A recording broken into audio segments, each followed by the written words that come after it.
नमस्कार दोस्तों। आज की वीडियो में बात करेंगे टाटा ग्रुप की एक बहुत ही इम्पोर्टेंट कंपनी के बारे में। जी हाँ, आप इसी स्क्रीन पे देख रहे हो, हमारी आज की वीडियो टाइटन पे है। आज की video so guys, result announce कर दिए गए हैं। कंपनी का जो कंसोलिडेटेड प्रॉफिट है वो 63% जंप करके लगभग 1777 करोड़ हो गया है। एंड और सबसे इम्पोर्टेंट बात ये रहेगी, टाइटन के कोर ज्वेलरी बिजनेस में 43% की ग्रोथ देखने को मिली है। तो क्या टाइटन के स्ट्रॉन्ग रिजल्ट के बाद स्टॉक में अपसाइड पॉसिबल है और क्या करंट लेवल पे बाय करना चाहिए या वेट? आज की वीडियो में हम रिजल्ट के साथ साथ इसी बातों को समझेंगे। चलिए गाइस, फिलहाल तो अगर आप यहाँ पर नोट डाउन करोगे तो भैया शेयर में तेजी आई है। आज पिछले 5 दिन से भी एक रैली थी। 4.5 लाख करोड़ का मार्केट कैप देखने को मिलता है। 5122 का इसका हाई है। लो 3300 के आसपास देखने को मिलता है। ठीक है। एंड फर्स्ट ऑफ ऑल, जैसे मैंने आपको बताया, इसका CNP मतलब consolidated net profit 77 crore, growth 62% की 0.9 ईयर ऑन ईयर। पिछले इसी क्वार्टर में ये 1091 करोड़ पे था। सो गाइज, मैं आप लोगों को क्लियरली बताना चाहूंगी कि टोटल इनकम जो हुई है वो इसकी 20,753 करोड़ पे पहुंची है। कितना? 20,753 करोड़ पे पहुंची है। एंड ग्रोथ जो अभी है इसकी 40% देखने को मिली है। यानी कि कंपनी ने रिवेन्यू साइड पर भी स्ट्रॉन्ग परफॉर्मेंस दिखाई है। गाइस, टाइटन के रिजल्ट की सबसे इम्पोर्टेंट पार्ट इसका 43% तक की ईयर ऑन ईयर ग्रोथ थी ज्वेलरी बिजनेस में। ठीक है, Q1 में। एंड गाइस, 18,253 करोड़ 18,253 करोड़ का रिवेन्यू रिपोर्ट किया। एंड बिलियनियन और डीसी गोल्ड को एक्सक्लूड करके गाइस, इंडिया ज्वेलरी बिजनेस भी 38% ग्रो कर रहा है। एंड ये लगभग 16,943 करोड़ पे रहा है। एंड तनिष्क में, और आप ही कह लीजिए, तनिष्क हो गया, मिया हो गया, जोया कंबाइंड बिजनेस में 38% तक की ग्रोथ रही, जबकि कैरेट लाइन ने 40% तक की ग्रोथ दिखाई है। यानी टाइटन का मेन ग्रोथ इंजन अभी भी ज्वेलरी ही बना हुआ है। ठीक है। एक और इंटरेस्टिंग पॉइंट ये है कि टाइटन का इंटरनेशनल ज्वेलरी बिजनेस लगभग 136% ग्रोथ देखने को मिली।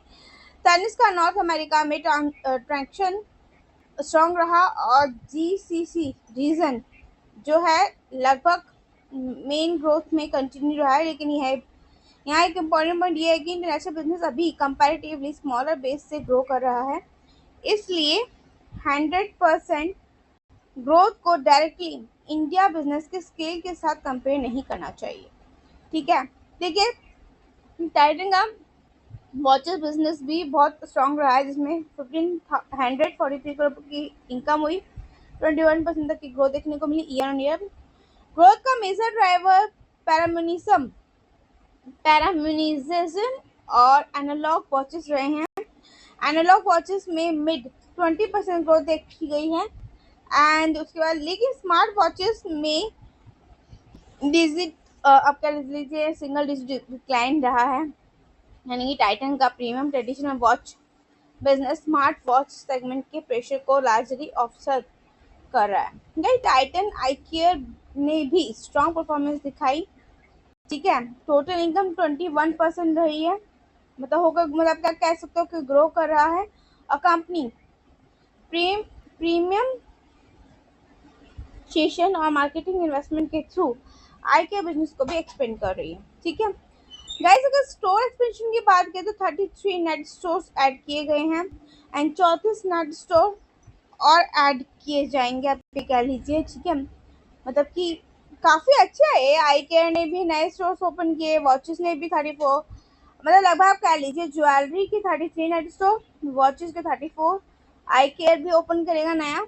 एंड इसका मतलब यह है कि कंपनी सिर्फ एक्जिस्टिंग स्टोर से ग्रोथ नहीं ले रही, बल्कि अपना रिटेल नेटवर्क भी एग्रेसिवली एक्सपेंड कर रही है।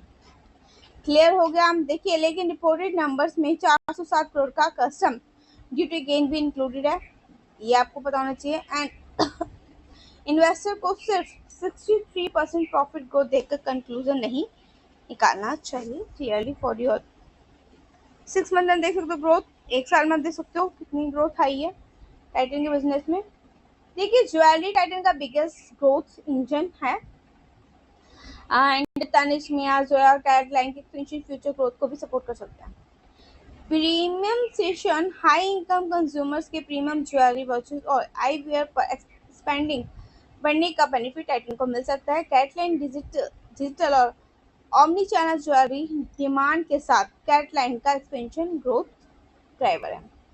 इंटरनेशनल एक्सपेंशन की बात करूँ तो तनिष्क का नॉर्थ अमेरिका और GCC expansion long term opportunity create कर रहा है। रिटेल एक्सपेंशन में देखा जाए तो नए स्टोर्स कंपनी के फ्यूचर रेवेन्यू का क्विक एक्सपेंड कर सकते हैं।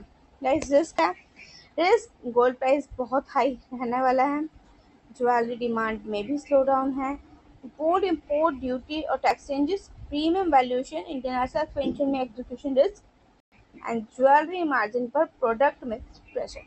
क्लियर हो गया?